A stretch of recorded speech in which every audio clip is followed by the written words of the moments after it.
Arago et sa vie scientifique Arago et sa vie scientifique par J. Bertrand, membre de l'Institut Paris J. Hetzel, éditeur 18, rue Jacob 1865 à Monsieur Isaac Pereire. Témoignage de gratitude pour l'hommage par lui rendu à la science. Son ami dévoué, J. Bertrand. Les cimes élevées de la science sont inaccessibles au grand nombre, mais elles ne sont pas toujours entourées de nuages, et les savants les plus illustres, parvenus au terme de leur gloire, peuvent sans s'abaisser se montrer à la foule et s'en faire entendre. Tous ne l'ont pas tenté. Soit dédain, soit impuissance, on a vu de grands génies, satisfaits d'un petit nombre de disciples, laisser autant le soin de faire fructifier leur œuvre et de la répandre. D'autres, au contraire, non moins grands et en même temps plus humains, n'oublient jamais que la vérité est un bien commun, et dégageant pour chacun ce qu'il en peut recevoir avec profit, ils acquièrent, en exposant leurs propres travaux, l'autorité nécessaire pour répandre ceux des autres et pour les juger. Leur grande voix, religieusement écoutée, émeut alors par son éloquence et par le prestige d'un nom aimé tout ensemble, et d'une gloire acceptée de tous. Tel était François Arago. Né à Estagel, le 26 février 1786, il apprit à lire à l'école primaire de son village. Cette première éducation, complétée par quelques leçons de musique, ne révéla ni la force ni la précocité de son esprit. Arago n'était pas cependant un enfant ordinaire. En 1793, la haine de l'étranger le rendait déjà patriote, l'invasion de sa province par les Espagnols avait fait naître en lui une vive irritation. Un jour, après une bataille perdue à Pérestort, 5 fuyards espagnols traversaient son village. Le jeune François, qui les vit arriver, courut bien vite s'armer d'une lance oubliée chez lui par un soldat, et, s'embusquant au coin d'une rue, frappa de la pointe le conducteur du peloton. C'est la seule fois que la colère d'Arago se soit acharnée sur un ennemi vaincu, il était alors âgé de 7 ans. Le père d'Arago, nommé trésorier de la monnaie, alla résider à Perpignan, et le jeune François devint élève externe du collège de cette ville. Il était fort assidu aux jeux des enfants de son âge, et ses études en souffraient un peu. La lecture des classiques français, qui eut toujours pour lui un irrésistible attrait, ne lui causait pas de moindre distraction. Peu capable d'ailleurs de discipline, il négligeait décidément les thèmes et les versions, lorsqu'il apprit par hasard qu'un jeune homme studieux pouvait, sans aucune recommandation, entrer à l'école polytechnique et y gagner rapidement l'épaulette. Se procurant aussitôt le programme de l'examen, il commença à se préparer seul.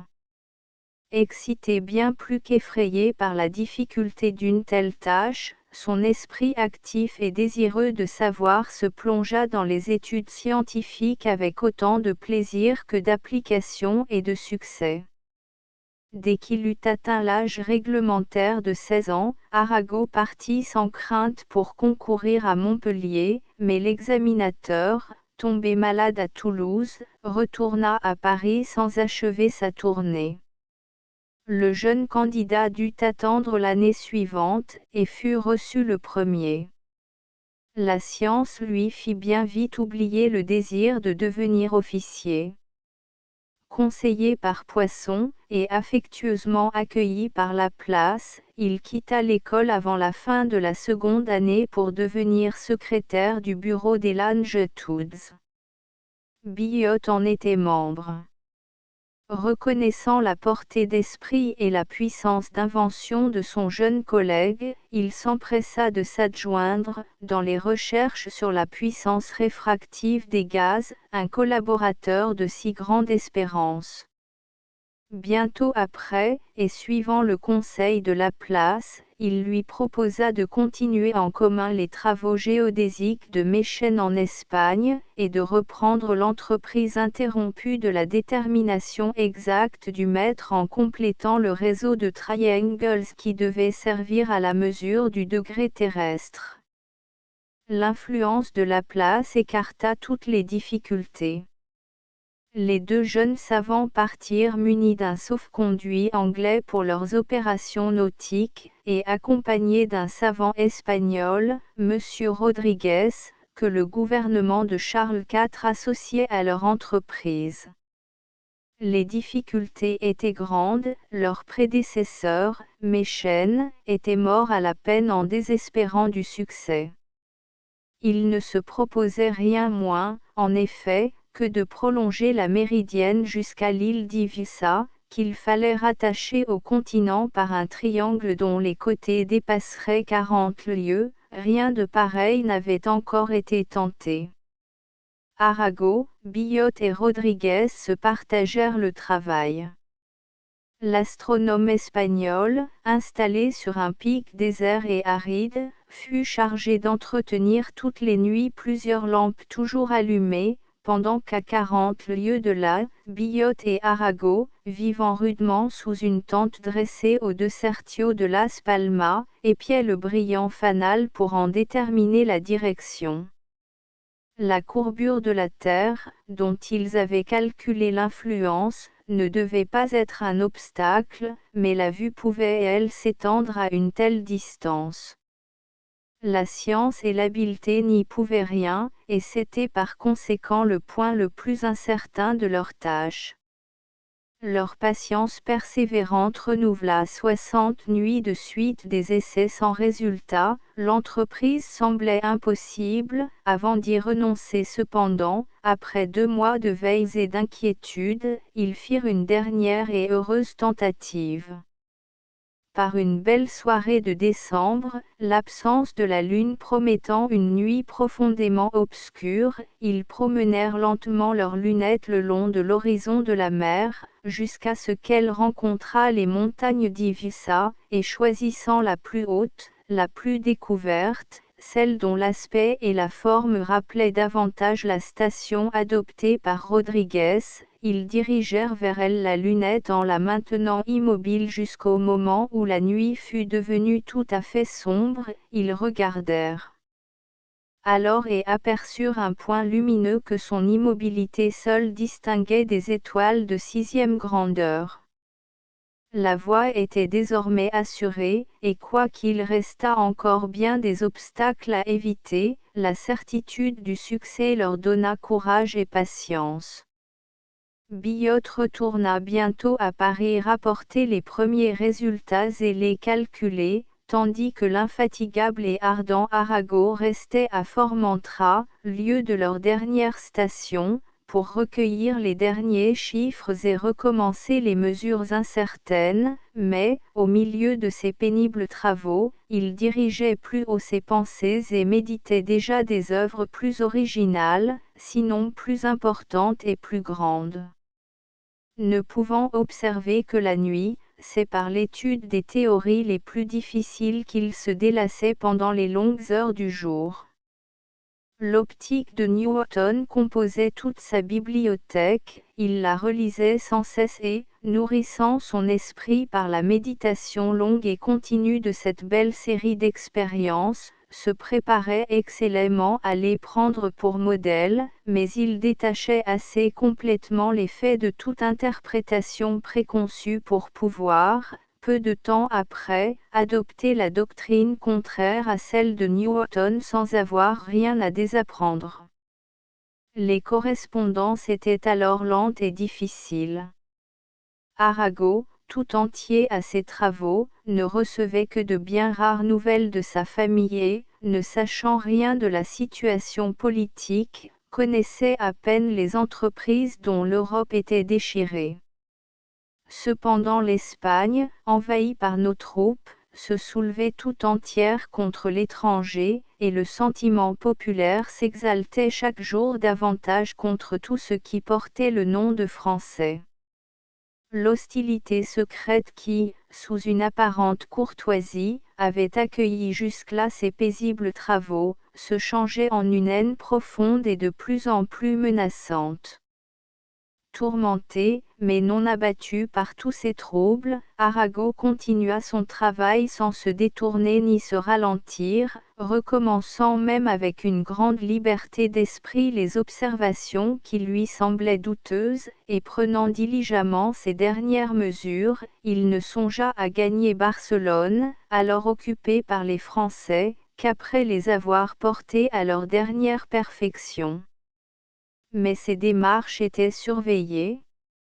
Pour se dérober aux insultes, peut-être même pour sauver sa vie, il dut demander un refuge dans la prison de Lille.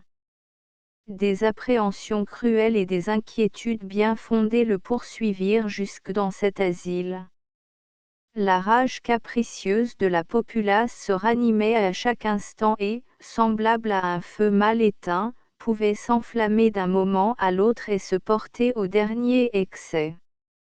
Les journaux de la province annonçaient avec une barbare indifférence la mort de 300 Français, immolés sur la place publique de Valence et livrés comme par spectacle à la pique des toréadors.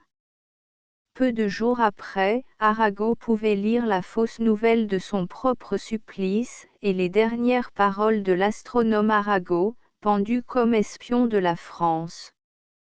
Encore que le directeur de la prison fût incapable de livrer un innocent à la populace furieuse de Lille, il était désarmé et sans force pour la réprimer, et la vie du prisonnier volontaire était en grand péril. Une telle situation ne pouvait se prolonger. Arago, aimant mieux être noyé que pendu, se confia à quelques hommes dévoués qui, sur une barque à demi pontée, le conduisirent à Alger, d'où il put, quelques mois après, s'embarquer pour la France, mais, dans ces tristes temps, la mer n'était sûre pour personne. Le navire fut rencontré par des corsaires espagnols et jugé de bonne prise. Arago, conduit sur la côte d'Espagne, se garde bien d'avouer sa qualité de Français. Après avoir bravé par son silence et mystifié par ses réponses dérisoires les ridicules représentants de l'autorité espagnole, il fut soumis au plus mauvais traitement. Un jour, des soldats armés se présentèrent devant le moulin où il était enfermé avec ses compagnons d'infortune. Toute résistance était impossible. Les prisonniers demandèrent ce qu'on voulait faire d'eux. « Vous ne le verrez que trop tôt », répliqua l'officier espagnol. En analysant les sensations éprouvées en présence d'une mort qui semblait si certaine et si proche, « Je suis arrivé, dit Arago, à me persuader qu'un homme qu'on conduit à la mort n'est pas aussi malheureux qu'on l'imagine. » Ce qui l'émouvait le plus profondément était la vue des Pyrénées, dont il apercevait distinctement les pics, et qu'à ce moment suprême sa mère de l'autre côté de la chaîne, pouvait regarder paisiblement. Le bâtiment capturé portait heureusement 2 lions envoyés par le dey d'Alger à l'empereur des Français. L'un d'eux avait péri, et Arago trouva moyen d'en informer le dey qui, transporté de fureur, menaça l'Espagne de la guerre. L'Espagne avait alors trop d'embarras pour ne pas en éviter de nouveau. Ordre fut donné de relâcher le bâtiment et les passagers. Arago était libre enfin et ses malheurs semblaient terminés. On fit voile vers Marseille, mais les vents contraires le repoussèrent au moment où il apercevait la France pour le jeter le 5 décembre 1808, sur la côte de Bougie. Malgré de nombreuses difficultés et en bravant de grands dangers, il se rendit par terre à Alger, où il arriva le 25 décembre 1808. Il ne put s'embarquer que 6 mois après, le 21 juin 1809, et débarqua enfin à Marseille le 1er juillet. Le bureau des Langetouds et l'Académie des sciences apprirent avec une grande joie son retour, que l'on n'espérait plus. Qui pourrait dire les transports de sa mère ? Arago, dans un jour de dénuement et d'extrême besoin, s'était trouvé forcé de vendre sa montre. Son père, peu de temps après, l'avait vue entre les mains d'un officier espagnol prisonnier qui, l'ayant achetée d'un marchand, ne put donner aucun renseignement. Sa tendresse éperdue ne donna plus de bornes à ses craintes, et Madame Arago, dans son inconsolable douleur, avait fait dire bien des messes pour celui qu'elle n'espérait plus revoir. Elle en fit dire de nouvelles pour célébrer son retour. Arago, comme on le pense, se rendit tout d'abord à Perpignan, mais il avait hâte aussi de revoir Paris, et après quelques jours donnés à sa famille, il revint déposer au bureau des Longitudes et à l'Académie des sciences les observations heureusement conservées au milieu des périls et des tribulations de sa longue campagne. Le succès d'une œuvre si difficile, achetée avec une si longue patience par tant de fatigues et de dangers, donna au nom d'Arago une juste et précoce célébrité. La science avait contracté envers lui une dette qu'elle ne tarda pas à acquitter. Peu de mois après son retour, à l'âge de 23 ans, Arago fut nommé membre de l'Académie des sciences.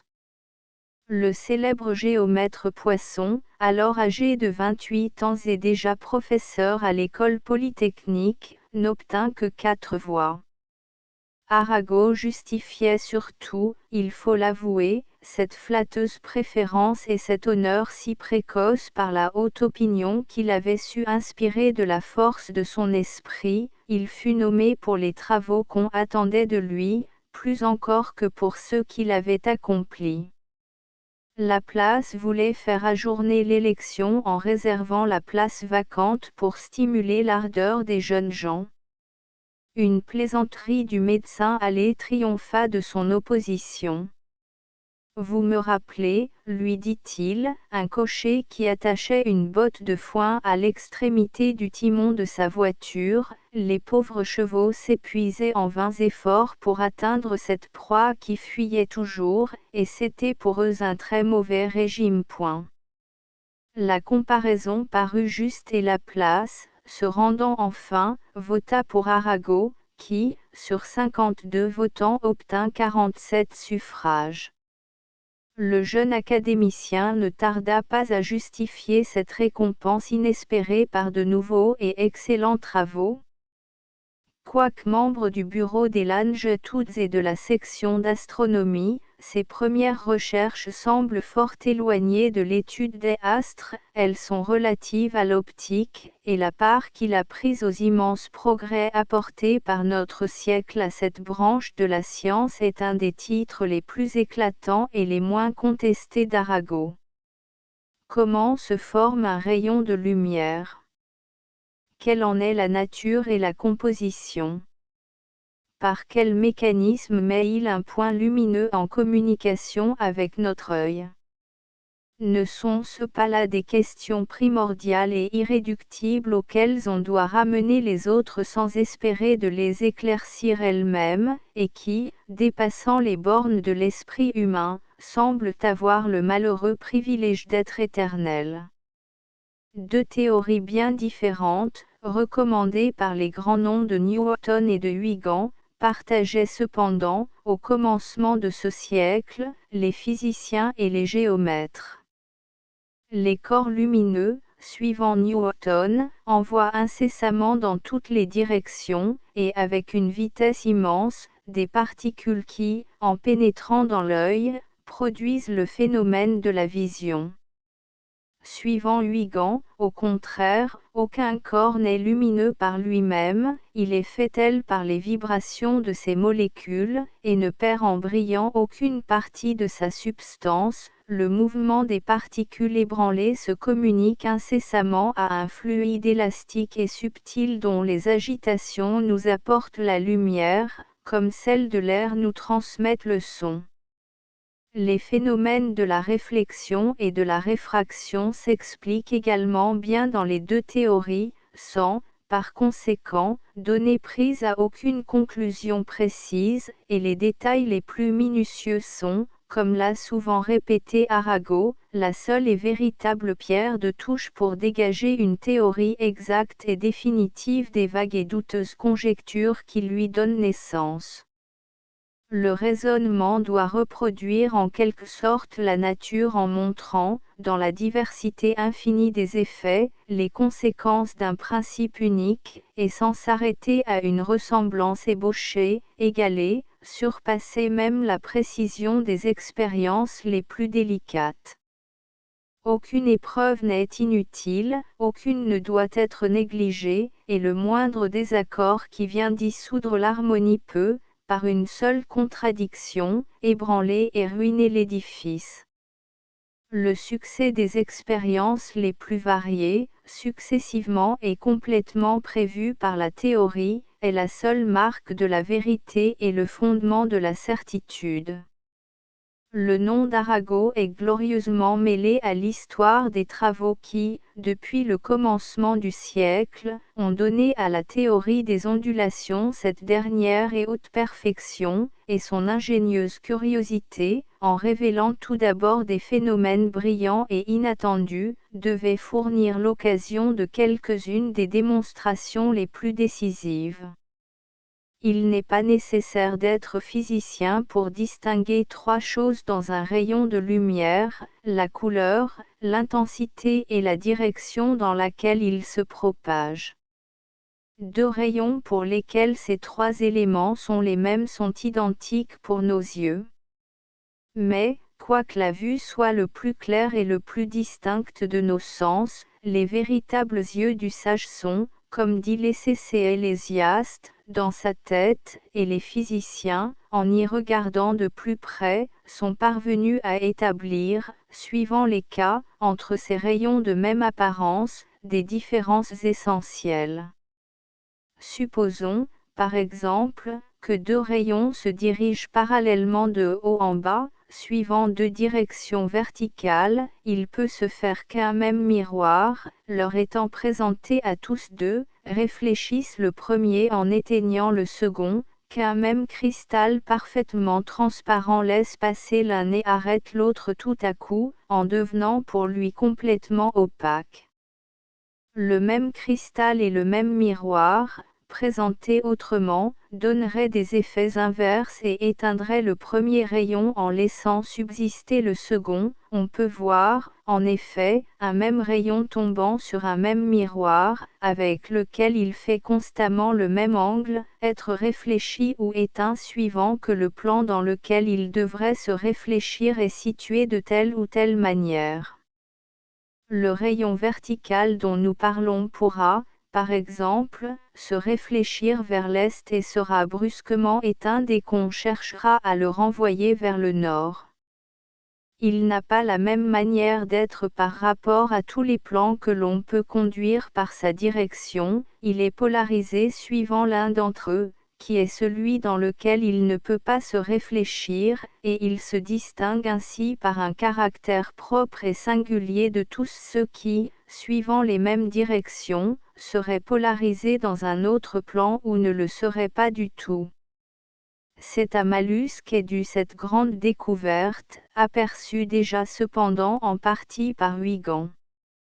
Arago en avait été extrêmement frappé, et, familiarisé comme il l'était avec les résultats de l'optique de Newton, il fut naturellement conduit à se demander quelle modification devait y apporter l'intervention d'une considération si nouvelle. Il étudia dans un premier mémoire la coloration produite dans les lames minces ou autour du point de contact de deux verres légèrement courbés, en portant surtout son attention sur la polarisation des rayons dont on n'avait jusque-là examiné que la couleur. Arago fait connaître dans ses mémoires un grand nombre de faits curieux et habilement choisis, mais n'en apercevant pas la véritable explication, le jeune académicien a la prudence et l'excellent esprit de n'en proposer aucune. À la même époque, sur des questions toutes semblables, son confrère Biot se montra moins réservé et n'eut pas à s'en applaudir. Le travail d'Arago est d'ailleurs complet et définitif sur les points qu'il a abordés, et les faits les plus propres à éclaircir le grand problème y sont choisis avec un tact bien remarquable et exposés avec une rare précision. Le mémoire sur la polarisation colorée, présenté à l'Académie le 11 août 1811, contient des expériences non moins précieuses pour la théorie qu'elles sont singulières et brillantes. La distinction entre les rayons polarisés et ceux qui ne le sont pas semblait la seule qu'il y eût à faire entre deux rayons de lumière blanche. Arago, dans ce nouveau mémoire, obtient, par des expériences simples et faciles à répéter, des rayons dont les propriétés intermédiaires les distinguent et les rapprochent à la fois des uns et des autres. Un rayon de lumière, préalablement polarisé par l'une des méthodes antérieurement connues, est reçu sur une plaque de cristal de roche taillée. Cela est essentiel, perpendiculairement à l'axe du cristal.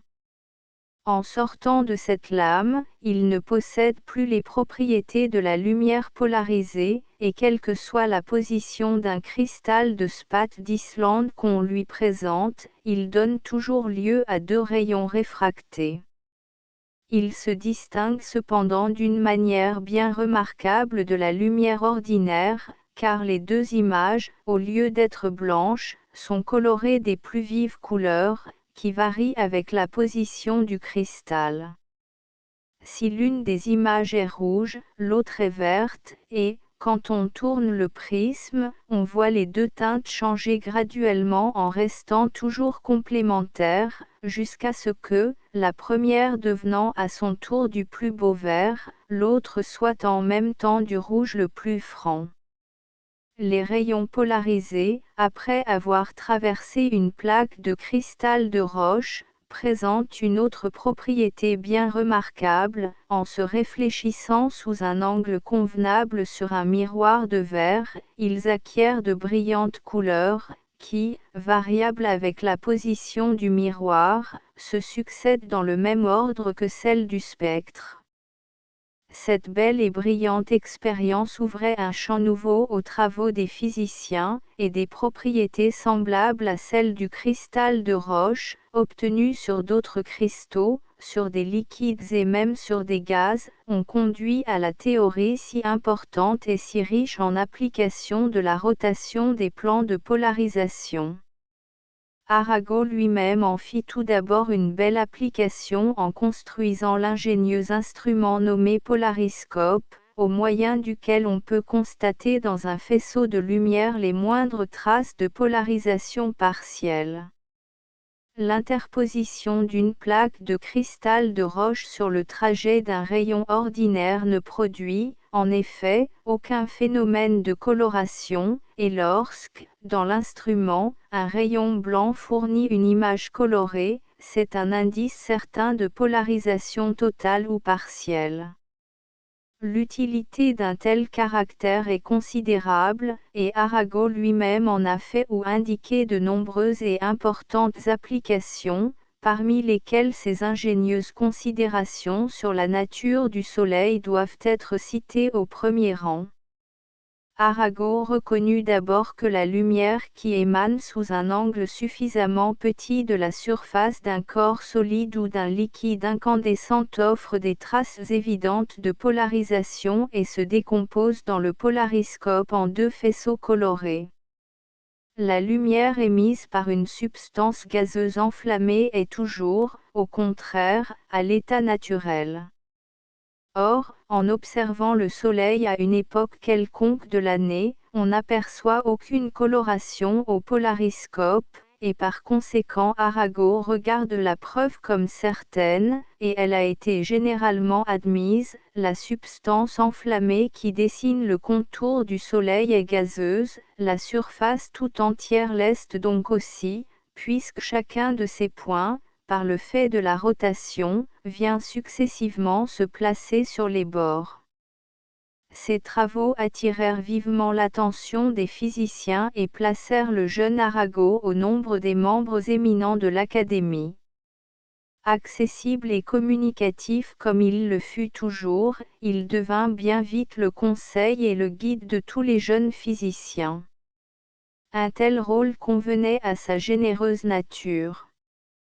Toute idée grande et juste excitait ses applaudissements, et, sans réserve comme sans arrière-pensée, il s'y associait de tout cœur.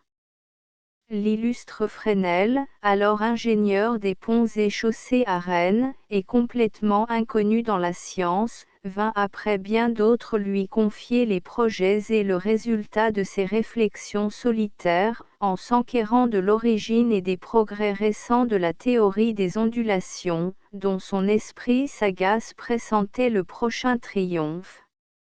Arago comprit immédiatement l'étendue et la portée de ses conceptions et l'importance des premières vues qui devaient être le point de départ de tant de travaux immortels. Il devint bientôt le confident et l'ami de Fresnel, et lui signalant seulement les belles dissertations de Thomas Young sur le même sujet, l'encouragea de toutes ses forces à suivre ses propres idées. Fresnel, dans sa brillante et courte carrière, dépassa bien vite tous ses émules.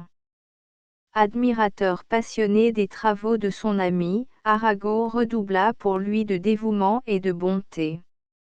Après avoir assisté en quelque sorte à la conception de ses mémoires, il fut chargé par l'Académie de les examiner, non content de rendre témoignage à leur exactitude, il en proclama avec bonheur toute l'importance. Il osa même combattre l'opposition de Laplace, et sans se laisser ébranler par l'autorité d'un si grand nom, opposé à sa préférence bien connue pour le système de l'émission, des raisonnements décisifs et sans réplique. Le rapport d'Arago, modèle de méthode et de clarté, ramena les plus récalcitrants. Fresnel obtint le Grand Prix de mathématiques, et sa théorie, tenue désormais pour exacte et définitive, lui valut les applaudissements de tous les physiciens géomètres. La voix d'Arago savait se faire entendre au-delà du monde académique, la réputation de Fresnel fut bientôt, grâce à lui, égale à son mérite, et l'administration des ponts et chaussées se hâta d'appeler à Paris un homme qui devait être une des gloires de notre époque. Bientôt après, les portes de l'Académie s'ouvrirent pour lui à l'âge de 35 ans, et il fut nommé, le 12 mai 1823, à l'unanimité des suffrages. L'explication des premières et belles expériences d'Arago était à la fois une conséquence des travaux de Fresnel et l'un des fondements de son édifice. Les deux amis, sur un tel sujet, ne pouvaient manquer de mettre leurs idées en commun. On doit à leur collaboration une des expériences qui jettent le plus de jour sur le mécanisme des ondulations lumineuses. Thomas Young a fait connaître et expliquer le premier le phénomène si étrange des interférences de deux rayons provenant d'une même source. Lorsqu'ils se rencontrent après avoir suivi des chemins différents, ils peuvent, suivant la différence de longueur des chemins qu'ils ont parcourus, s'ajouter en accroissant mutuellement leur éclat ou s'éteindre au contraire l'un par l'autre en faisant naître l'obscurité au sein même de la lumière. Les conclusions de cette expérience, très nettes et très faciles à répéter, ne laissent subsister aucun doute. Arago et Fresnel ayant eu l'idée de polariser les deux rayons dans des plans différents, ils reconnurent non sans étonnement que, quelle que soit la différence de marche, la destruction annoncée et montrée par Thomas Young cesse alors complètement. Les mouvements de l'éther ne pouvant plus, dans ce cas, se détruire même partiellement, il faut en conclure, suivant Fresnel, qu'ils n'ont pas lieu dans la même direction. L'illustre physicien osa même affirmer que les vibrations qui produisent la lumière se font perpendiculairement aux rayons et dans le plan même de polarisation. Arago n'admit pas immédiatement l'évidence d'une telle preuve, mais la belle expérience lui appartient, et c'est assez pour que son nom, attaché à celui de Fresnel, partage à jamais sa gloire. La pile de Volta, découverte au commencement de ce siècle, avait excité la vive et légitime admiration de tous les hommes de science. Mais, après les beaux travaux de Davy, de Gay-Lussac et de Thénard, elle semblait appelée à perfectionner la chimie plus encore que la physique. Une heureuse observation vint ramener l'esprit des physiciens vers ces grands et mystérieux phénomènes. Ørsted montra, en 1820, qu'un courant électrique attire ou repousse une aiguille aimantée avec une énergie dont les lois fort complexes parurent d'abord enveloppées de difficultés impénétrables. Leur recherche était un beau problème qui s'imposait aux physiciens, beaucoup se mirent à l'œuvre, Ampère seul atteignit le but. Après s'être placé à côté d'Ørsted par la découverte d'un fait nouveau et important, celui de l'action mutuelle des courants, son rare et admirable génie, soutenu et guidé par une science profonde, sut en faire une œuvre d'une toute autre excellence et remonter jusqu'au principe en assignant la loi élémentaire de ces actions complexes, pour redescendre ensuite aux conséquences les plus minutieuses et les plus précises. La théorie des aimants se trouva rattachée elle-même à celle des courants par des vues si plausibles et si belles que, sans être susceptibles de preuves rigoureuses et précises, elles entraînent, malgré leur hardiesse, une irrésistible conviction. Le mémoire d'Ampère est l'une des plus admirables productions de la science moderne, et le fondement de l'édifice le plus vaste et le plus achevé peut-être que la philosophie naturelle ait produit depuis Newton. Toute œuvre grande et belle avait pour Arago un charme irrésistible, et aucun sentiment d'envie n'effleura jamais sa grande âme. Il éleva la voix sans hésiter pour signaler et vanter cette nouvelle source de découvertes et de travaux, et toujours prêt à servir la science, prêta la main à Ampère comme il l'avait fait à Fresnel, en se montrant cette fois encore ami dévoué, admirateur judicieux et sincère, ingénieux et utile collaborateur. Sa rare habileté d'expérimentateur, la sagacité ingénieuse de son esprit et la vivacité de son imagination furent mises sans réserve et sans arrière-pensée au service de la théorie nouvelle. C'est à Arago que l'on doit l'aimantation par les courants, origine première de la télégraphie électrique, et la découverte si curieuse et si inattendue du magnétisme en mouvement. Ces deux belles découvertes sont dues à lui seul, sans qu'Ampère y ait réclamé aucune part. Le fer, le nickel et le cobalt sont les seuls métaux qui agissent sensiblement sur l'aiguille aimantée. Tout autre métal, le cuivre, par exemple, ne la dévie pas d'une manière sensible. Les constructeurs de boussoles croyaient donc, avec grande apparence de raison, pouvoir former avec du cuivre la boîte d'un tel instrument. Cependant une boussole à boîte de cuivre, livrée à Arago par un habile constructeur, ne répondait pas à ses espérances. Malgré la perfection de sa monture, elle se montrait extrêmement peu mobile, sans que les yeux exercés et pénétrants d'Arago y pussent découvrir le moindre défaut. Il entreprit méthodiquement une série d'épreuves, et comme beaucoup d'autres observateurs attentifs, il trouva bientôt ce qu'il ne cherchait pas. Une importante découverte récompensa son active et patiente curiosité. L'aiguille, qui dans la boîte de cuivre semblait ne se mouvoir qu'avec difficulté, redevenait délicate et sensible lorsque, sans changer la monture, on la plaçait sur une table de bois, et redevenait de nouveau paresseuse en rentrant dans son enveloppe de cuivre. Il faut donc bien croire que le cuivre agit sur l'aiguille aimantée en mouvement. Arago n'hésita pas à l'admettre et à en conclure qu'un disque de cuivre en mouvement doit, par une conséquence nécessaire, agir sur l'aiguille en repos. Cette assertion singulière et hardie, aussitôt confirmée par l'expérience, créait une nouvelle branche de la physique, et la révélation de ce nouveau et grand secret de la nature posait le fondement des beaux travaux de Faraday sur l'induction. Pendant que ces belles découvertes, admirées de l'Europe savante, en faisaient justement attendre de plus grandes encore, le brillant académicien, l'expérimentateur fécond et ingénieux, laissait paraître un nouveau talent qui, chez lui, n'étonna personne. Arago était un incomparable professeur, et les succès éclatants de son enseignement en firent bientôt, aux yeux des gens du monde, le représentant véritable et comme le grand prêtre de la science.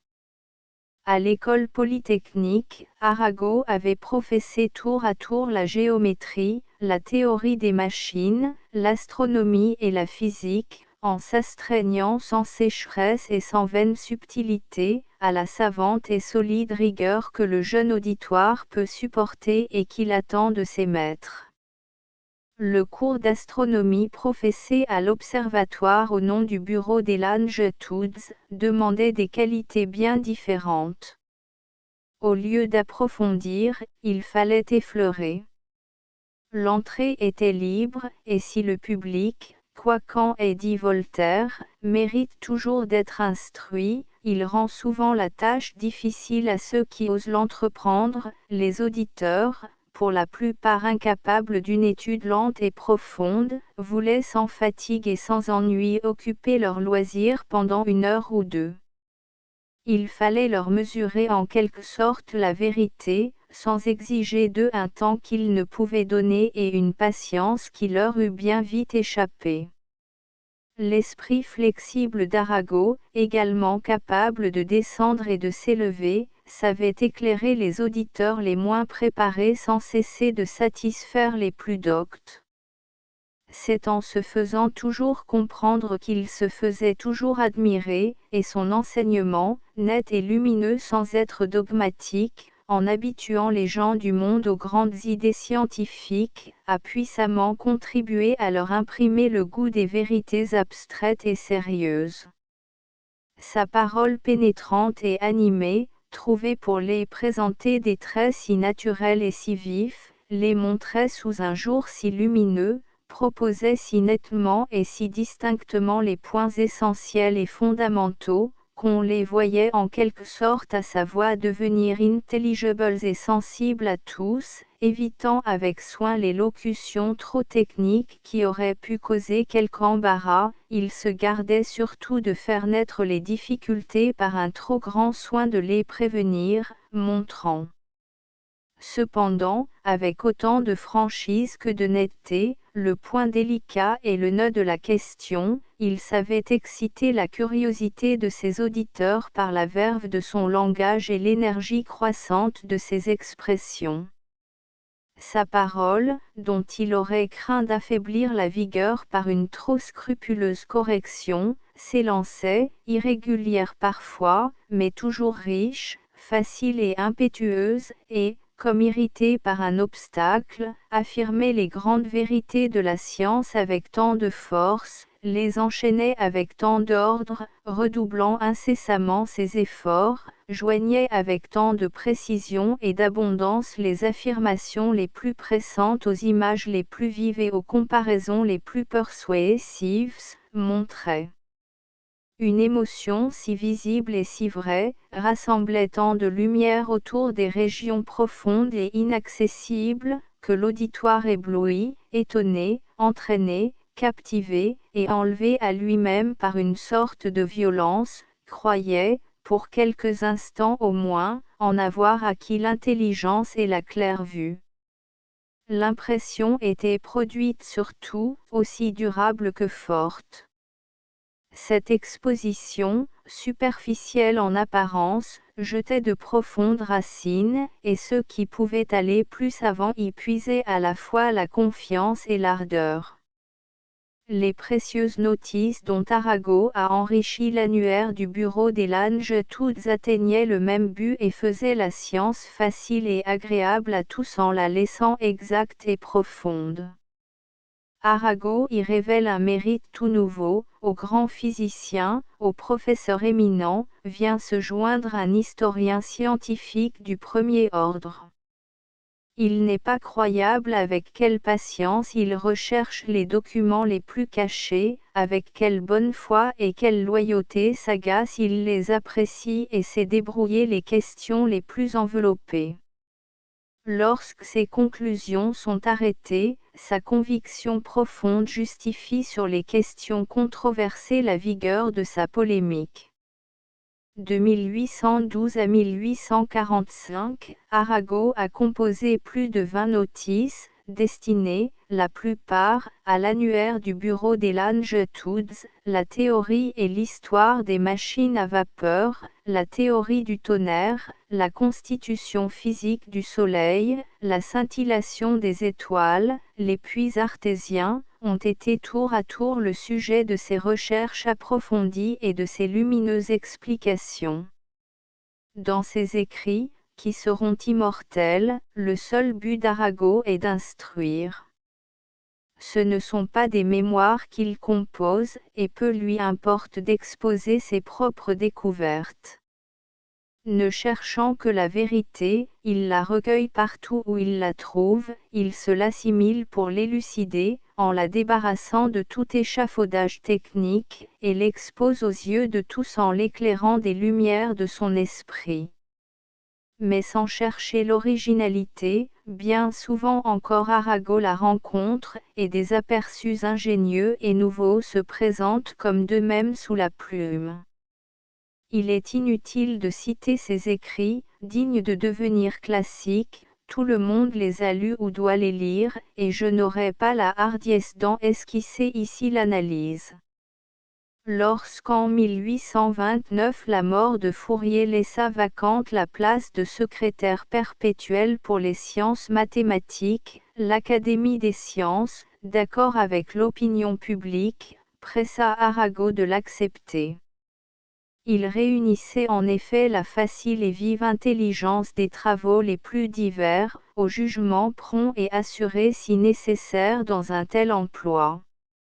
Lui seul hésita quelque temps, mais 39 suffrages obtenus sur 44 votants le rassurèrent et vainquirent sa résistance. Arago quitta aussitôt la place de professeur à l'école polytechnique. Ni les instances flatteuses du ministre de la Guerre, ni celles des membres les plus éminents de l'Académie n'ébranlèrent sa résolution.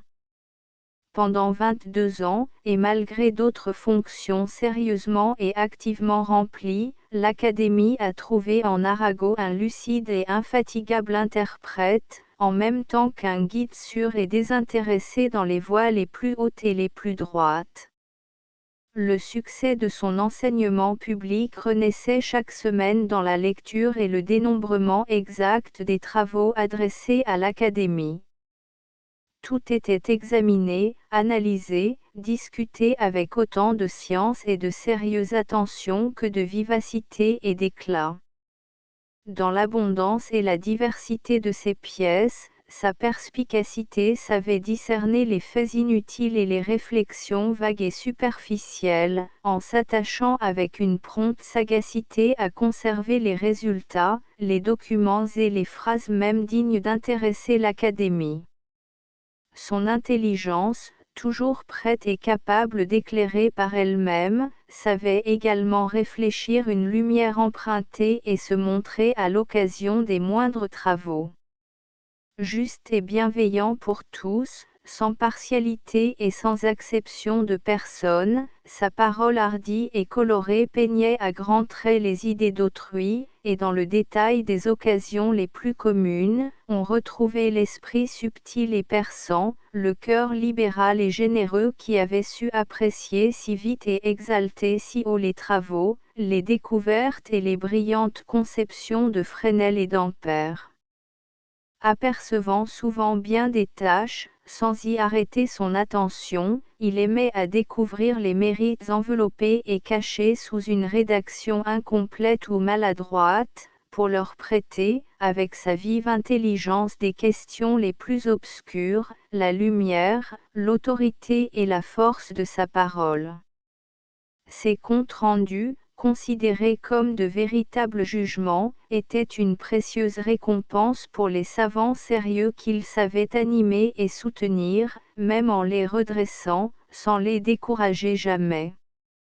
Ami dévoué et protecteur libéral du plus grand nombre, adversaire loyal de quelques-uns, il ne fermait les yeux à aucune lumière, regardant chaque belle découverte avec une égale complaisance. Toute idée brillante et nouvelle devenait, quel qu'en fût l'auteur, l'objet de son étude et de son admiration, oubliant tout alors et docile aux seules impressions de la vérité. Son émotion lui inspirait des accents que la complaisance ne saurait imiter et dont les inimitiés les plus ardentes n'arrêtèrent jamais l'explosion. Arago, dans ces circonstances, avait d'autant plus de mérite que, par nature très sensible aux critiques, il souffrait avec impatience les moindres attaques et savait rendre sa colère redoutable à ceux qui osaient l'exciter. Lorsque, ému par une insinuation blessante ou par une contradiction importune, il tournait son attention contre un adversaire, s'il le trouvait sans compétence ou sans autorité, il ne craignait ni de le dire ni de le prouver, dans les termes les plus forts et les plus catégoriques. Une conscience scientifique devait être bien irrépréhensible pour affronter sans imprudence son regard sûr et pénétrant et son habileté à faire toucher du doigt les erreurs, en les montrant d'autant moins excusables qu'il les rendait plus évidentes.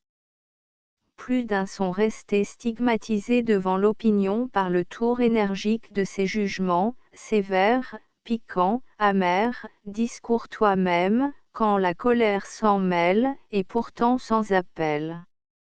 La plus cruelle et la mieux réussie de ces représailles auxquelles Arago se laissait parfois emporter, est la lettre adressée à Monsieur de Rahmbold sur un savant dont les attaques l'avaient heurté, et qui, après avoir bien mérité de la science par de longs et patients travaux, avait osé aborder, dans un traité d'astronomie et de mécanique céleste, des questions difficiles et variées sans les avoir peut-être suffisamment approfondies.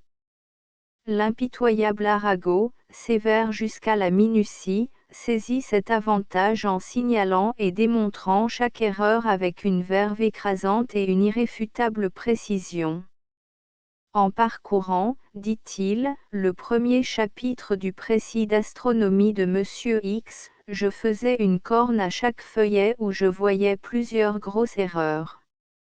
Ne voilà-t-il pas que tous les feuillets sans exception ont deux cornes, une pour le verso, l'autre pour le recto. Il faut donc que je m'arrête, sauf à reprendre cet inépuisable sujet si les circonstances l'exigent point. Et dans un autre passage, par une saillie non moins injurieuse que spirituelle, après avoir relevé une erreur grave que, dit-il, nos élèves des écoles primaires ne commettraient plus aujourd'hui, il ajoute malicieusement en note, la ville de Paris vient de fonder une excellente école supérieure dirigée par Monsieur Goubeau, on y est reçu à tout âge. Chaque lundi, Arago se rendait à l'Institut plusieurs heures avant la séance pour entendre, sur les points restés obscurs, les auteurs des mémoires qu'il devait analyser. Presque tous profitaient avec empressement du libre accès qu'il leur accordait. Il les recevait avec une aimable et familière simplicité. Rien de plus prévenant que ses manières, de plus affable que son accueil. Sans roideur et sans gravité inutile, il savait écouter avant de répondre, s'accommodant à tous les esprits et parlant à chacun son langage. Il disait sans hésiter sa première et presque toujours droite impression, en s'appuyant sur de solides et judicieuses remarques. Toujours prêt à traiter à fond les questions les plus délicates, il satisfaisait dans le moment même à toutes les difficultés, et sans chercher à étaler sa science ou à mettre les gens à l'étroit en les rangeant sous sa dépendance, il laissait chacun marcher dans sa voie, en dirigeant par quelques avis succincts, mais très importants, les pas incertains ou inexpérimentés. L'Académie, qui l'animait par son influence, ne se lassait pas de l'entendre. Lorsque, après ses brillantes expositions de chaque semaine, il consentait à se charger d'un rapport écrit et officiel, c'était à la fois un honneur pour le savant qui en était l'objet et une joie pour l'Académie. Nos comptes rendus contiennent de lui des rapports qui sont des chefs-d'œuvre et des modèles. Les questions sur lesquelles il aimait à s'étendre étaient surtout celles qui touchent à la météorologie et à la physique du globe. Les instructions rédigées par lui pour les voyageurs et les rapports sur le résultat de leur mission forment un des volumes les plus intéressants de ses œuvres.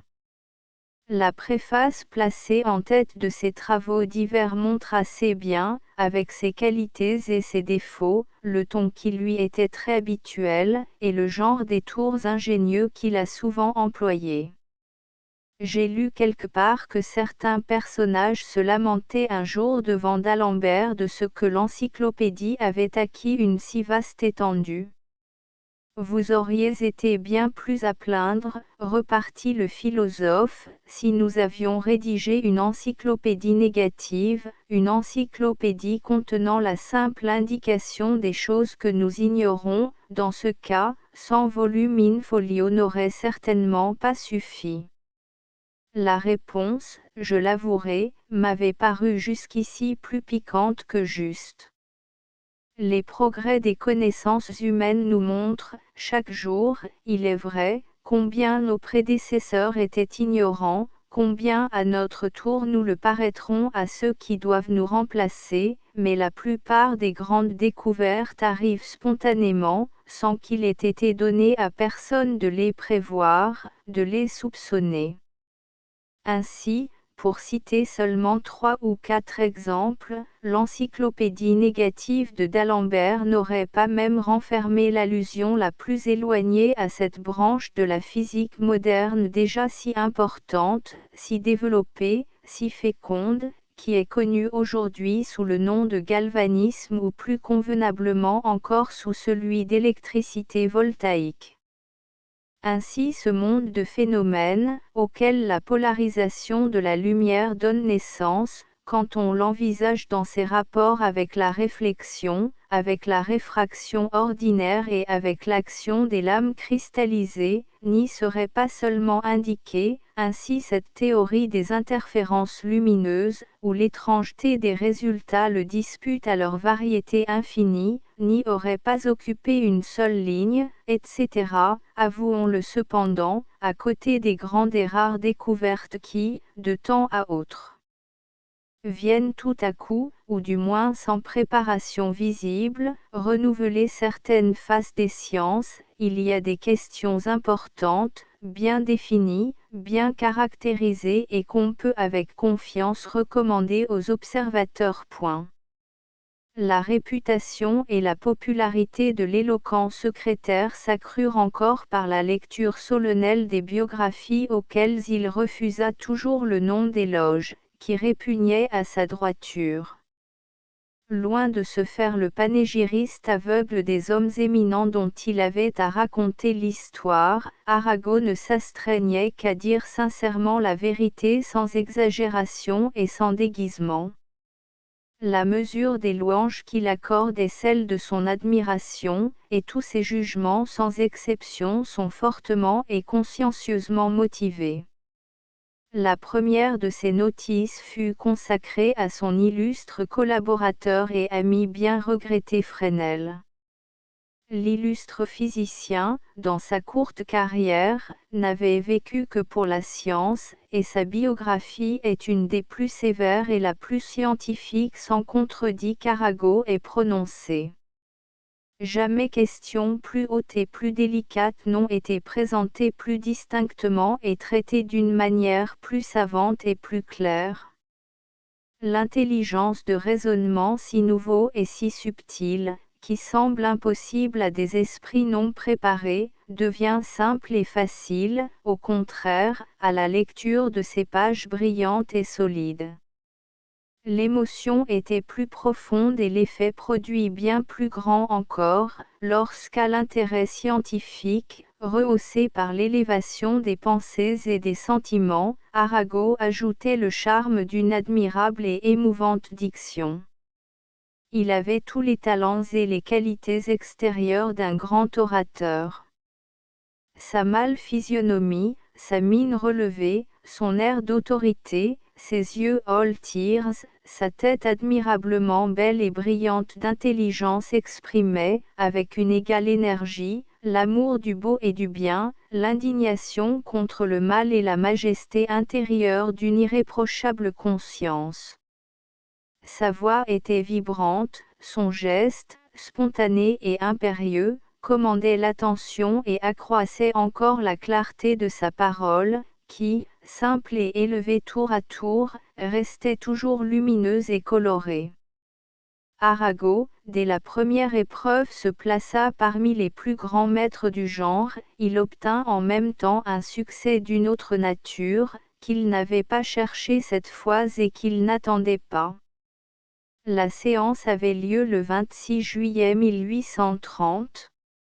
Arago venait de lire dans le Moniteur les ordonnances qui firent éclater la Révolution, il comprit à l'instant les conséquences d'un tel acte, et, les considérant comme un malheur national, il avait résolu de ne prendre aucune part à la solennité pour laquelle le public était convoqué, il se proposait d'annoncer sa résolution dans ces lignes, qu'il communiqua à quelques confrères. Si vous avez lu le Moniteur, vos pensées doivent sans doute être empreintes d'une profonde tristesse, et vous ne devez pas être étonné que moi-même je n'ai pas assez de tranquillité d'esprit pour vouloir prendre part à cette cérémonie.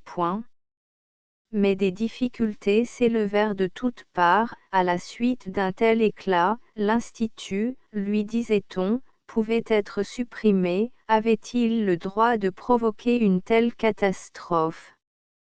Il céda aux instances de ses confrères, mais sans consentir à supprimer une ligne de l'éloge qui, la veille, avait paru irréprochable et qui, dans toute autre circonstance, devait l'être aux yeux des plus intolérants. Fresnel, disait-il en racontant la jeunesse de son ami, s'associa vivement aux espérances que le retour des Bourbons faisait naître en 1814. La charte exécutée sans arrière-pensée lui paraissait renfermer tous les germes d'une sage liberté. Et plus loin, à l'occasion d'une place refusée à Fresnel, qui s'était montré trop indépendant dans ses opinions, lorsqu'un ministre se croit, disait-il, obligé à demander à un examinateur en matière de science, non des preuves d'incorruptibilité et de savoir, mais l'assurance que, s'il devenait député, il n'irait pas s'asseoir à côté de Camille Jordan, un bon citoyen pouvait craindre que notre avenir ne fût pas exempt d'orage. L'intention et la portée des frénétiques applaudissements qui accueillirent ces passages ne pouvaient échapper à personne. Dieu veuille, dit le duc de Raguse au jeune secrétaire perpétuel, que je n'ai pas demain à aller chercher de vos nouvelles à Vincennes. Marmont, le lendemain, avait bien autre chose à faire, et, 3 jours après, la Révolution appelait au pouvoir des amis intimes et dévoués d'Arago. Il était connu et aimé du nouveau roi.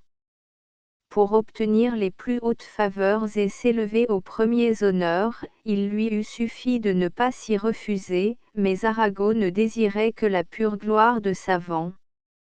Le titre d'académicien avait été sa seule ambition, il aurait aimé à n'en pas accepter d'autre.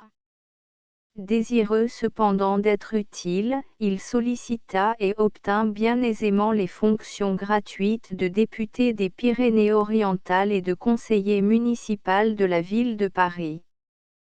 Je n'ai pas à raconter le rôle important qu'il a joué dans cette nouvelle carrière. L'esprit d'Arago était de ceux qui peuvent briller dans les assemblées les plus diverses.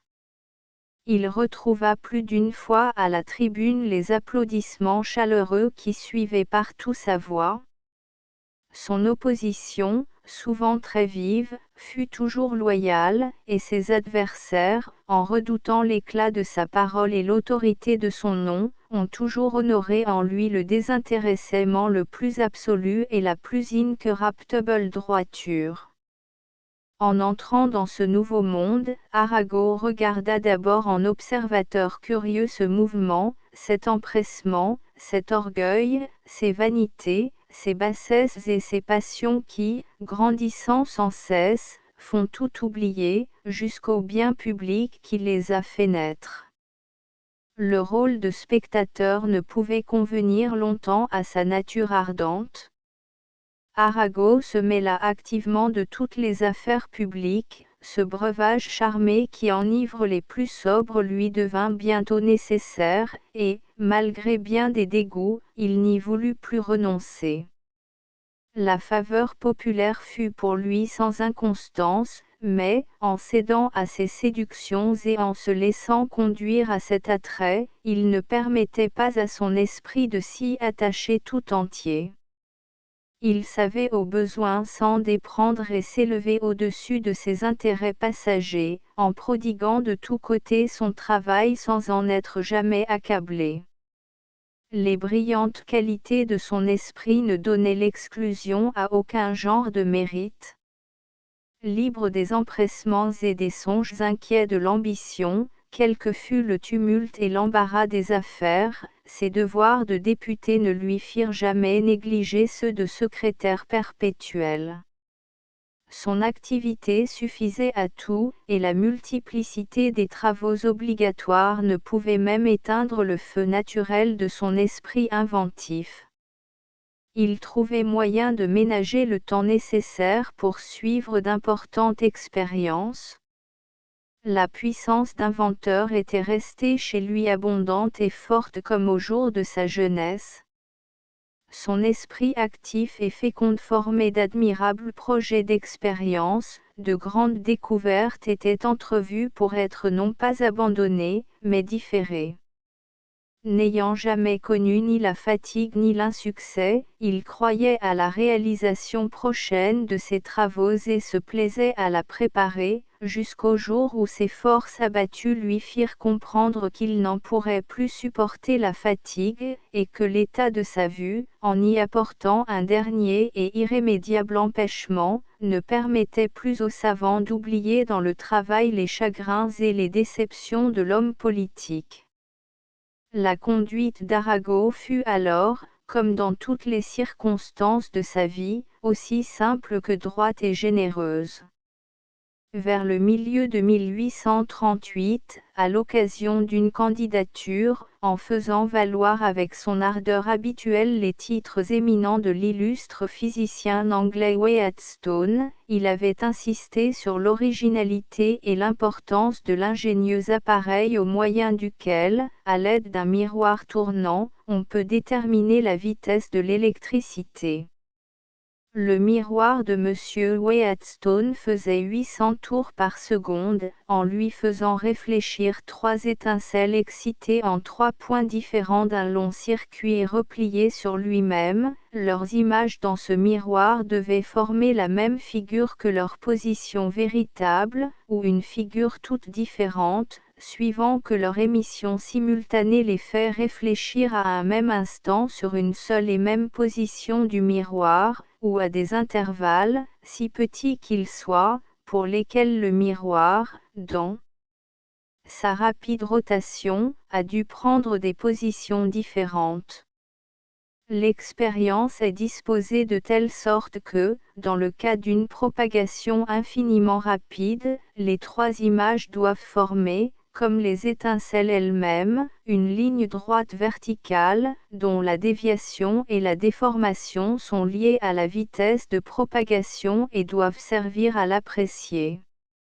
Arago, vivement frappé par cette méthode ingénieuse, en avait prévu, avec sa pénétration habituelle, les grandes et importantes applications. Peu de semaines après, et comme pour justifier les louanges accordées au nouveau principe, Arago démontrait à l'Académie la possibilité de l'utiliser par une expérience d'optique décisive dans la lutte entre la théorie de l'émission et celle des ondulations.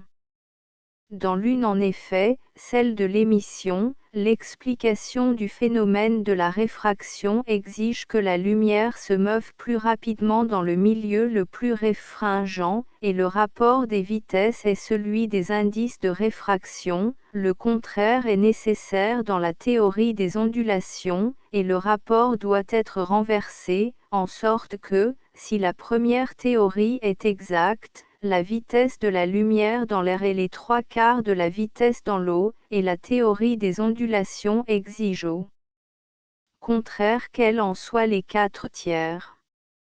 Un rayon de lumière est-il accéléré ou retardé, quand il traverse, en moins d'un 10 millionième de seconde, une colonne d'eau de quelques mètres de longueur? Ne semble-t-il pas que la solution directe d'une telle question surpasse les forces humaines, et qu'il faudrait, pour la résoudre nettement, porter l'habileté jusqu'au miracle? Tel est cependant le projet qu'Arago eut la hardiesse de concevoir. Supposons, dit-il, qu'une ligne verticale lumineuse brille instantanément et envoie des rayons à un miroir tournant. Si l'expérience est disposée de telle sorte que les rayons issus de la partie supérieure de la ligne cheminent librement à travers l'air, tandis que ceux de la partie inférieure ont à traverser une colonne d'eau de 28 mètres de longueur, selon que l'une ou l'autre théorie est exacte, ceux-ci seront accélérés ou retardés et viendront frapper le miroir un 40 millionième de seconde environ avant ou après les autres. Mais la déviation de celui-ci, égale dans ce temps à une demi-minute de degré, déplace alors leur image en produisant une déformation dont le sens indiquera, par un signe clair et visible, si le passage des rayons à travers le liquide les retarde ou les accélère. L'idée était aussi ingénieuse que neuve, aussi simple que hardie, mais les difficultés de réalisation pouvaient sembler insurmontables.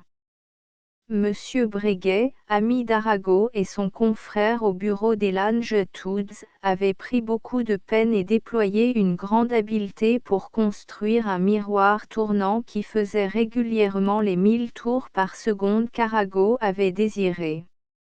L'appareil était monté, on avait tenté l'expérience, mais les observateurs n'avaient rien vu. Le trait lumineux, dont l'image, divisée en deux parties, devait servir à tout décider, ne devait, dans la méthode d'Arago, durer qu'un instant inappréciable, et une étincelle électrique excitée entre deux conducteurs était chargée de le produire. C'est sur le hasard qu'il comptait pour amener, en ce moment même, le miroir dans la position propre à renvoyer le rayon vers la lunette braquée pour le recevoir.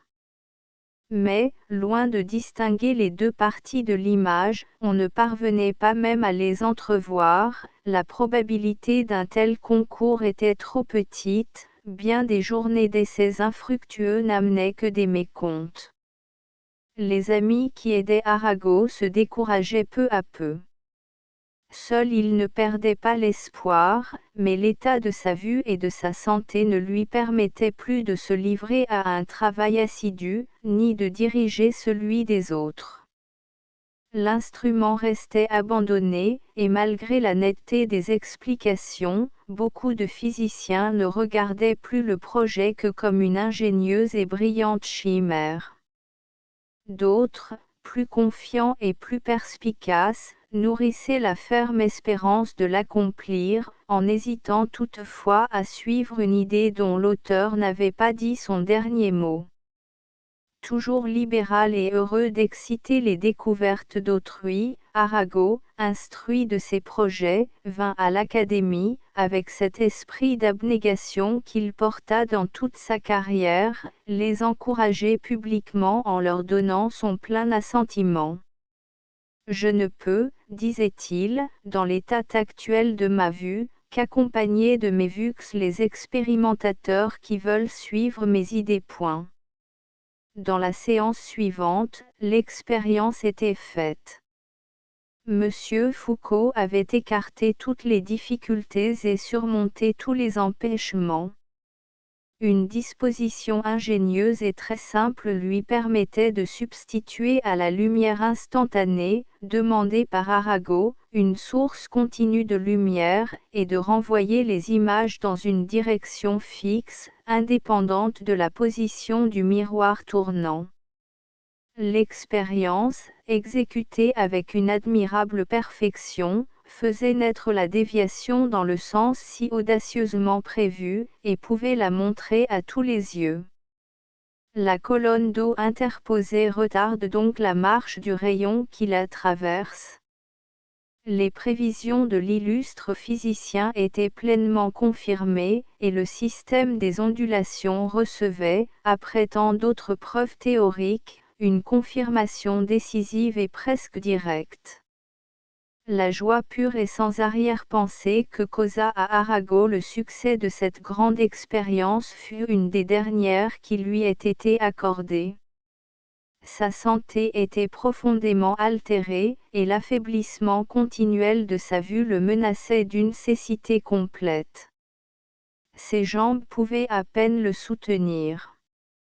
Lorsque les médecins l'envoyèrent chercher dans le repos et dans l'influence de l'air natal un soulagement à des maux pour lesquels il n'espérait pas de guérison, Arago, en cédant à leurs instances, ne se faisait aucune illusion. Il se laissa traîner dans ces belles contrées avec une courageuse résignation. Mais, sentant bientôt après ses forces défaillir de plus en plus, il voulut revenir à Paris, revoir encore l'Académie des sciences, et lui faire lui-même ses adieux. Le 22 août 1853, il remplit pour la dernière fois les fonctions de secrétaire. Le 2 octobre suivant, en se réunissant, l'Académie apprit qu'il avait succombé le matin même. Ce jour-là, elle ne tint pas séance. On se sépara en silence et spontanément, sans qu'aucune proposition eût été faite ou acceptée. La perte qui affligeait la France entière était pour l'Académie un véritable deuil de famille. Paris. J. Clay, imprimeur, rue Saint-Benoît, 7. End of the project Gutenberg e-book Arago et sa vie scientifique updated editions will replace the previous one, the all editions will be renamed. Creating the works from print editions not protected by US copyright law means that no one owns a United States copyright in these works, so the Foundation, and you, can copy and distribute it in the United States without permission and without paying copyright royalty. Special rule, set forth in the general terms of use part of this license, apply to copying and distributing Project Gutenberg symbol marque commercial electronic works to protect the Project Gutenberg symbol marque commercial concept and trademark. Project Gutenberg is a registered trademark, and may not be used if you charge for an e-book, except by following the terms of the trademark license, including paying royalty for use of the Project Gutenberg trademark. If you do not charge anything for copy of this e-book, complying with the trademark license is very easy. You may use this e-book for nearly any purpose such as creation of derivative works, report, performance and research. Project Gutenberg e-books may be modified and printed and given away. You may do practically anything in the United States with e-books not protected by US copyright law. Redistribution is subject to the trademark license, especially commercial redistribution.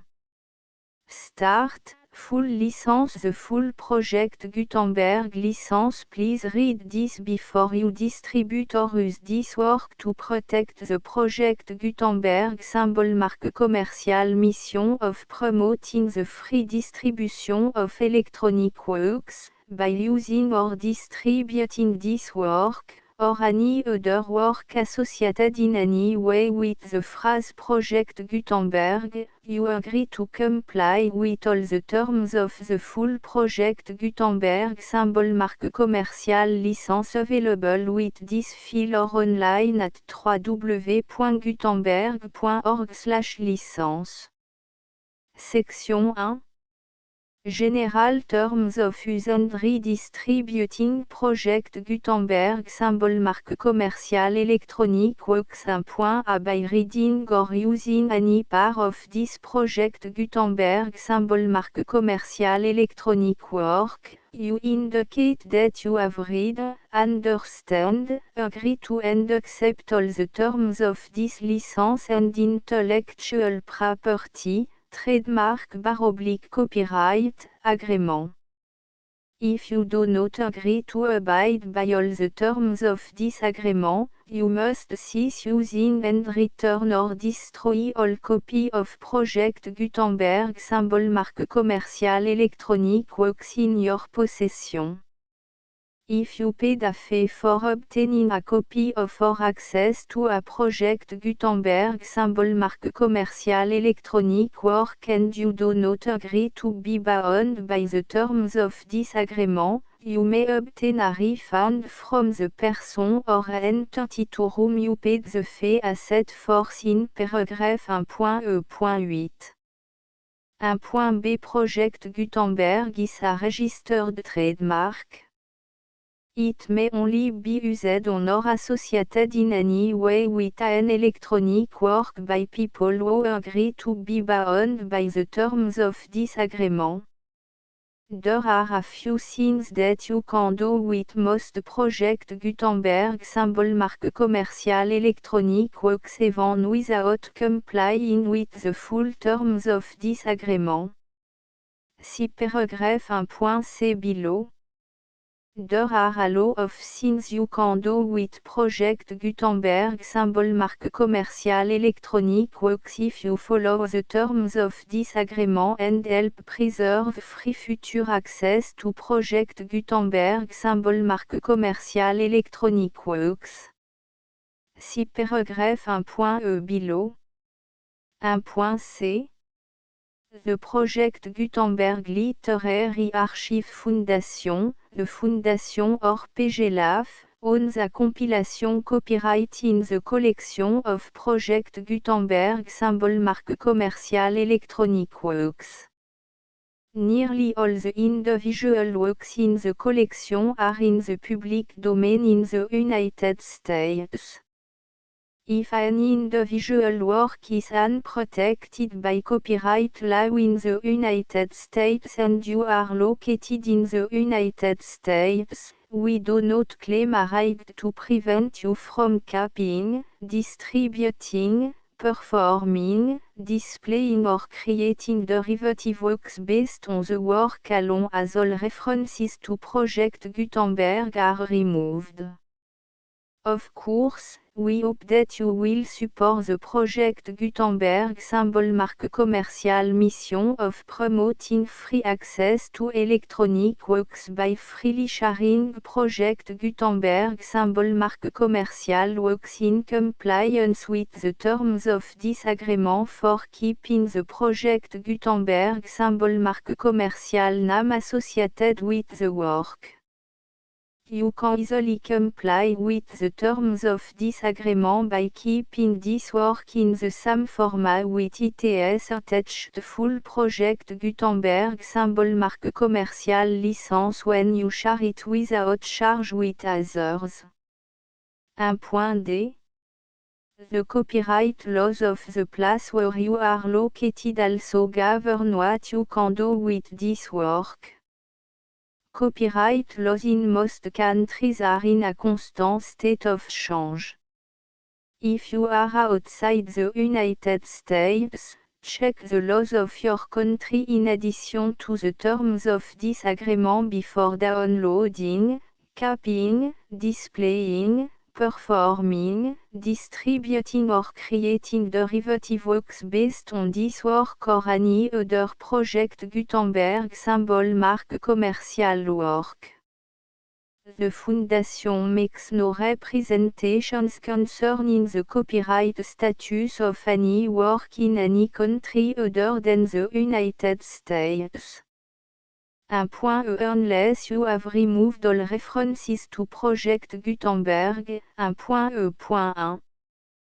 The following sentence, with active links to, or other immediate access to, the full Project Gutenberg symbol mark commercial license must appear prominently whenever any copy of a Project Gutenberg symbol mark commercial work, any work on which the phrase Project Gutenberg appears, or with which the phrase Project Gutenberg is associated, is accessed, displayed, performed, viewed, copied or distributed. This ebook is for the use of anyone anywhere in the United States and most other parts of the world at no cost and with almost no restriction whatsoever.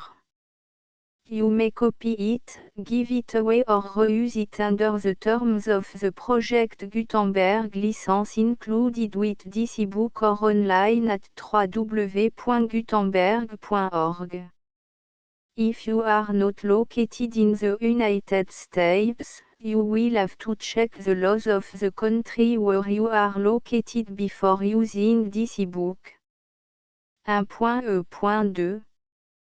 If an individual Project Gutenberg symbol mark commercial electronic work is derived from texts not protected by US copyright law, does not contain a notice indicating that it is posted with permission of the copyright holder, the work can be copied and distributed to anyone in the United States without paying any fees or charge. If you are redistributing or providing access to a work with the phrase Project Gutenberg associated with or appearing on the work, you must comply either with the requirements of paragraphs 1.e.1 through 1.e.7 or obtain permission for the use of the work and the Project Gutenberg symbol mark commercial trademark as set forth in paragraphs 1.e.8 or 1.e.9. 1.e.3. If an individual Project Gutenberg symbol mark commercial electronic work is posted with the permission of the copyright holder, your use and distribution must comply with both paragraphs 1.e.1 through 1.e.7 and any additional terms imposed by the copyright holder. Additional terms will be linked to the Project Gutenberg symbol mark commercial license for all works posted with the permission of the copyright holder found at the beginning of this work. 1.e.4. Do not unlink or detach or remove the full Project Gutenberg symbol mark commercial license terms from this work, or any file containing a part of this work or any other work associated with Project Gutenberg symbol mark commercial. 1.e.5. Do not copy, display, perform, distribute or redistribute this electronic work, or any part of this electronic work, without permanently displaying the sentence set forth in paragraph 1.e.1 with active links or immediate access to the full terms of the project Gutenberg symbol marque commerciale licence. 1.e.6 You may convert to and distribute this work in any binary, compressed, marked up, non-proprietary or proprietary form, including any word processing or hypertext form. However, if you provide access to or distribute copy of a project Gutenberg symbol marque commerciale work in a format other than plain vanilla ASCII or other format used in the official version posted on the official project Gutenberg symbol marque commerciale website, www.gutenberg.org you must, at no additional cost, fee or expense to the user, provide a copy, a means of exporting a copy, or a means of obtaining a copy upon request, of the work in its original plain vanilla ASCII or other form. Any alternate format must include the full project Gutenberg symbol marque commerciale licence as specified in paragraph 1.e.1. 1.e.7 Do not charge a fee for access to, viewing, displaying, performing, copying or distributing any project Gutenberg symbol marque commerciale works unless you comply with paragraph 1.e.8 or 1.e.9. 1.e.8 You may charge a reasonable fee for copy of or providing access to or distributing project Gutenberg symbol marque commerciale electronic works provided that you pay a royalty fee of 20% of the gross profit you derive from the use of project Gutenberg symbol marque commerciale works calculated using the method you already use to calculate your applicable tax. The fee is owed to the owner of the project Gutenberg symbol marque commerciale trademark, BU et HAS agreed to donate royalty under this paragraph to the project Gutenberg Literary Archive Foundation. Royalty payment must be paid within 60 days following each date on which you prepare, or are legally required to prepare, your periodic tax returns. Royalty payment should be clearly marked as sent to the project Gutenberg Literary Archive Foundation at the address specified in section 4, Information about donation to the project Gutenberg Literary Archive Foundation. You provide a full refund of any money paid by a user who notifies you in writing, or by email, within 30 days of receipt that /et does not agree to the terms of the full project Gutenberg symbol marque commerciale licence. You must require such a user to return or destroy all copy of the works possessed in a physical medium and discontinue all use of and all access to other copy of project Gutenberg symbol marque commerciale works. You provide, in accordance with paragraph 1.f.3, a full refund of any money paid for a work or a replacement copy, if a defect in the electronic work is discovered and reported to you within 90 days of receipt of the work. You comply with all other terms of this agreement for free distribution of project Gutenberg symbol marque commerciale works. 1.e.9 If you wish to charge a fee or distribute a project Gutenberg symbol marque commercial electronic work or group of works on different terms than are set forth in this agreement, you must obtain permission in writing from the project Gutenberg Literary Archive Foundation, the manager of the project Gutenberg symbol marque commercial trademark. Contact the Foundation à set forth in section 3 below. 1.f1.f.1 Project Gutenberg volunteers and employees expend considerable effort to identify, do copyright research on, transcribe and proofread works not protected by US copyright law in creating the Project Gutenberg symbol marque commercial collection. Despite these efforts, Project Gutenberg symbol marque commercial electronic works, and the medium on which they may be stored, may contain defects such as, but not limited to, incomplete, inaccurate or corrupt data, transcription errors, a copyright or other intellectual property infringement, a defective or damaged disk or other medium, a computer virus, or computer code that damage or cannot be read by your equipment. 1.f.2 Limited warranty, disclaimer of damage, except for the right of replacement or refund described in paragraph 1.f.3, the Project Gutenberg Literary Archive Foundation, the owner of the Project Gutenberg symbol marque commercial trademark, and any other party distributing a Project Gutenberg symbol marque commercial electronic work under this agreement, disclaim all liability to you for damages, costs and expenses, including legal fees. You agree that you have no remedy for negligence, strict liability, breach of warranty or breach of contract except those provided in paragraph 1.f.3.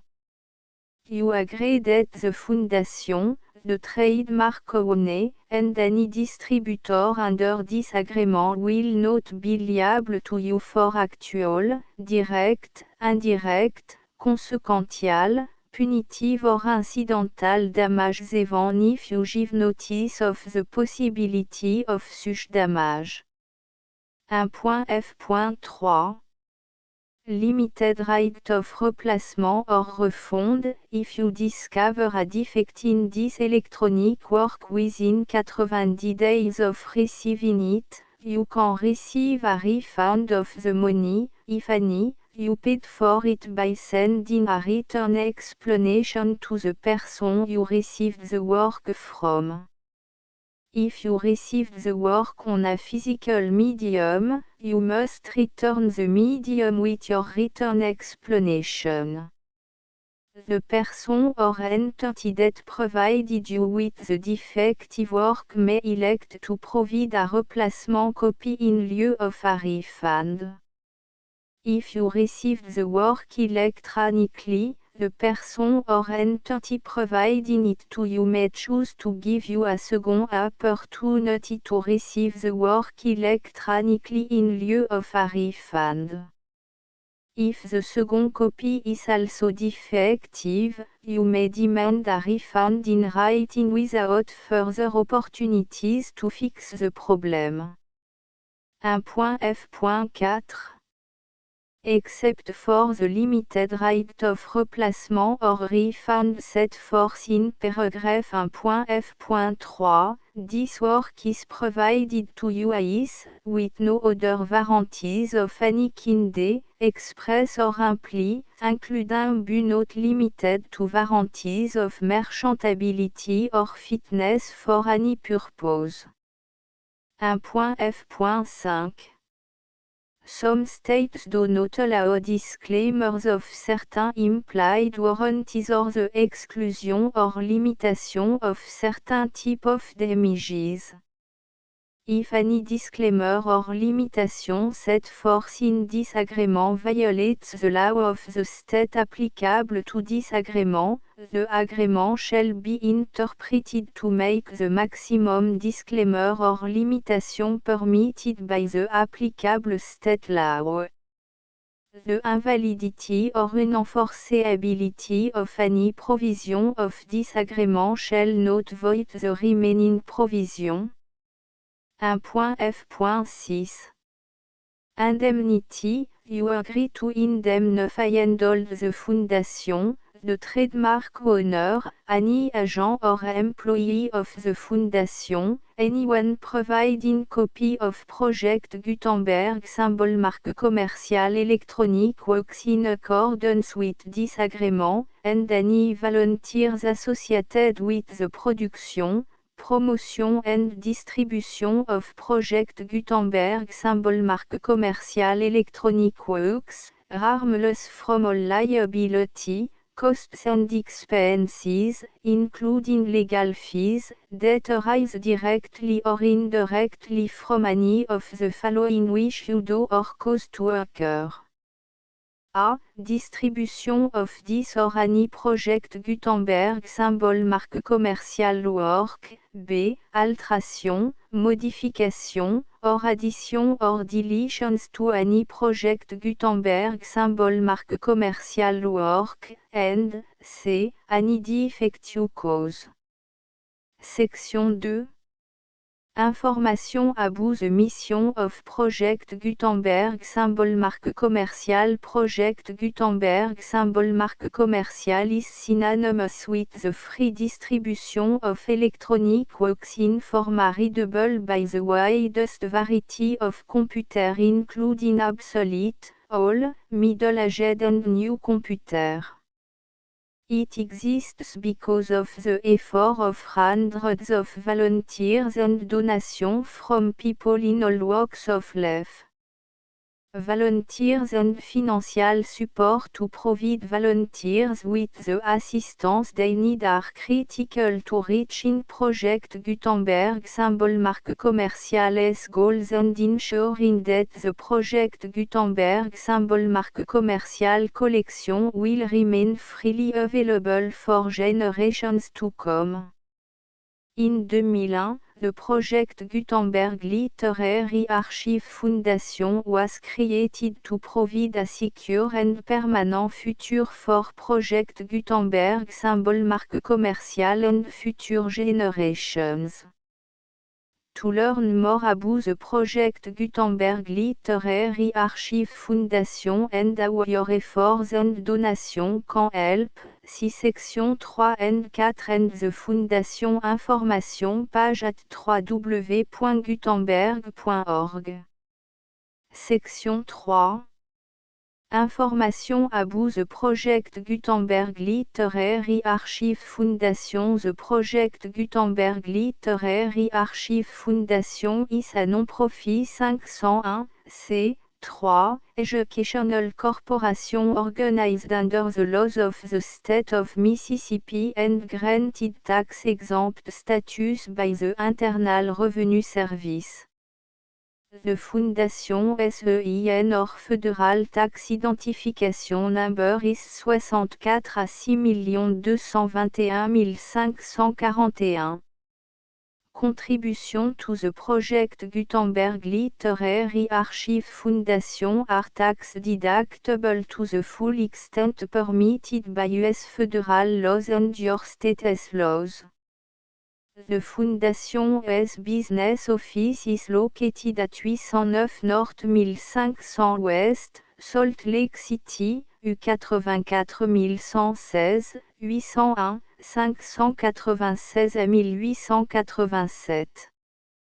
Email contact links and up-to-date contact information can be found at the Foundation's website and official page at www.gutenberg.org/contact. Section 4. Information Abou Donation to the Project Gutenberg Literary Archive Foundation Project Gutenberg Symbol Marque commerciale depends upon and cannot survive without widespread public support and donation to carry out its mission of increasing the number of public domain and licensed works that can be freely distributed in machine-readable form accessible by the widest of équipements including outdated equipment. Many small donation, $1 to $5,000, are particularly important to maintaining tax-exempt status with the IRS. The Foundation is committed to complying with the laws regulating charities and charitable donations in all 50 states of the United States. Compliance requirements are not uniform and it takes a considerable effort, much paperwork and money fees to meet and keep up with these requirements. We do not solicit donations in locations where we have not received written confirmation of compliance. To send donation or determine the status of compliance for any particular state, visit www.gutenberg.org/donate. While we cannot and do not solicit contribution from states where we have not met the solicitation requirements, we know of no prohibition against accepting unsolicited donation from donors in such states who approach us with offers to donate. International donations are gratefully accepted, but we cannot make any statements concerning tax treatment of donations received from outside the United States. US laws alone swam for small staff. Please check the Project Gutenberg web page for current donation methods and addresses. Donations are accepted in a number of other ways including checks, online payments and credit card donation. To donate, please visit www.gutenberg.org/donate. Section 5.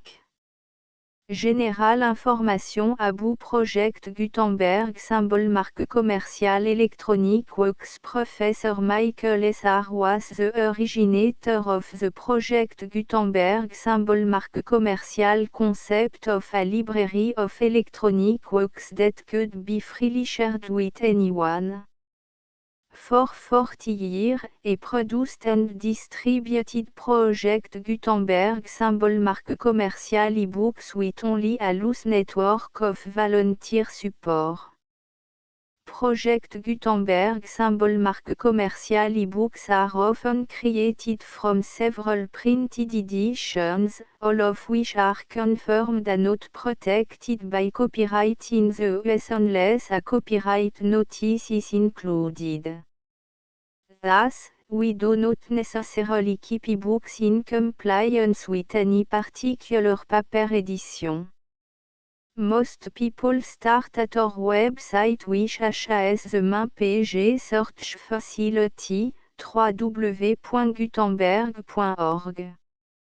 This website includes information about Project Gutenberg Symbol Marque commerciale, including how to make donation to the Project Gutenberg Literary Archive Foundation, how to help produce our new ebooks, and how to subscribe to our email newsletter to read about new ebooks.